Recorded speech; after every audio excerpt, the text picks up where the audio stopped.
নমস্কার, কেমন আছেন সবাই? আশা করছি সবাই খুব ভালো আছেন, সুস্থ আছেন। আজকের ভিডিওটা হবে 1 মিনিটের ছোট্ট একটা ভিডিও। শুধু একটা ফুলই দেখাবো। এই গাছটা দেখুন, এটার নাম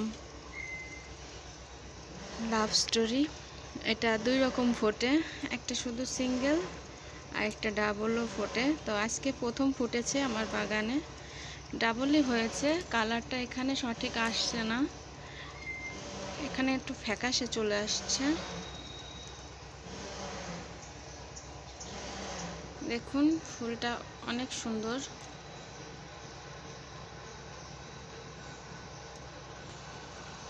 ক্লিয়ার কালারটা আপনাদের দেখাতে পারছি না। আরও কলি এই যে আছে, ওগুলো ফুটবে। ফুল একবার ফোটা ধরলে আমার গাছে ফুল ফুটতেই থাকে। এই যে এখন একটু কালারটা এসেছে। তো ভিডিওটা এখানেই শেষ করে দিচ্ছি। শুধু একটা ফুল দেখানোর জন্যই আমি আজকে ভিডিওটা করেছি আপনাদের জন্য। সবাই সুস্থ থাকবেন, ভালো থাকবেন, আমার চ্যানেলটিকে সাবস্ক্রাইব করে দেবেন।